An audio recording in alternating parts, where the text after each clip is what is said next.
الحبيب الذي ترجى شفاعته هو الحبيب الذي ترجى شفاعته لكل هول من الأهوال مقتحم. درود شریف وائے. اللهم صل وسلم على سيدنا ومولانا محمد وآله وصحبه أجمعين. زما عزت مندرونو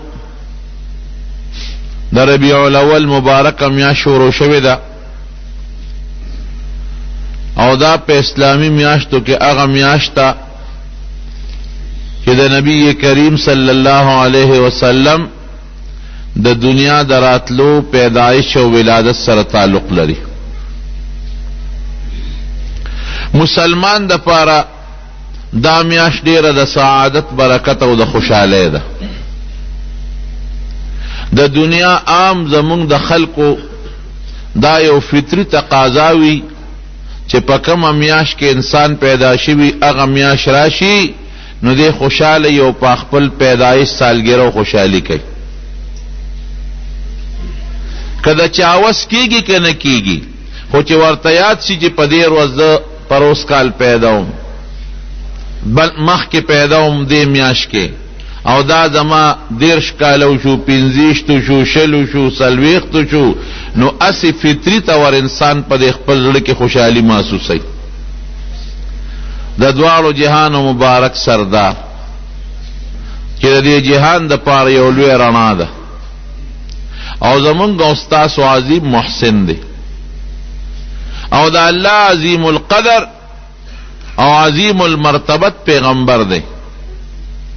د ربیع الاول په دې میاشت کې غي دنیا ته تشریف راوړی دی. مسلمان لپکار دی چې د حضور پاک دنیا ته پراتلو د خپل خوشاله اظهار وکړي. زمارونو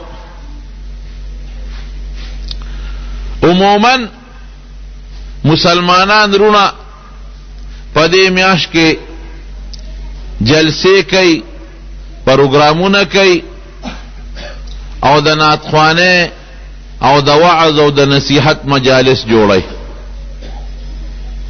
نیت د مسلمان کداوی چې د نبی علیہ السلام مبارک سیرت ته بیان شي او خلق دی ووري. نیت د مسلمان کداوی چې د حضور پاک د حالاتو او د سیرت او د تاریخ نه خلق خبر شي. نیت د مسلمان کداوی چې د خپل خپل پیغمبر د حالاتو او د هغې د خپل شان ذکر خلقو توشي او د خلقو د حضور پاک سره مینه محبت نورم زیات شي. نیت د مسلمان کداوی چې زه د خپل پیغمبر په دې راتلو د خوشاله اظهار وکم چې الله خوشاله شي. او نیت د مسلمان کداوی چې د نبی علیہ السلام متعلق یو خیرات وکم چې د هغې ثواب هغې ته ورسي. زمارونو کدا نیت د مسلمانی لکه انشاءالله د دې مرګرو زمونږ هم دغه نیت دی نو د عبادت دی او که نه تاسو نه تپوس کوم د الله خوشحالول عبادت دی. د حضور پاک حالات بیانول د عبادت دی.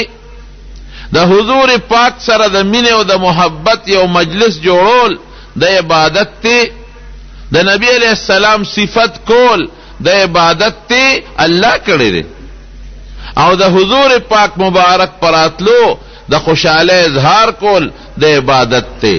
او بیا که څوک صدقو کې او خیراتو کې او د هغې ثواب د دواړو جهانو سردار ته د هغه بیبیانو ته د هغې صحابو مبارکو ته وبخي د دې نه لوی عبادت بل کم دی.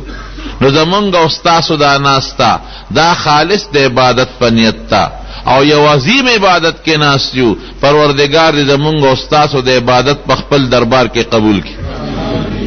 زمارونو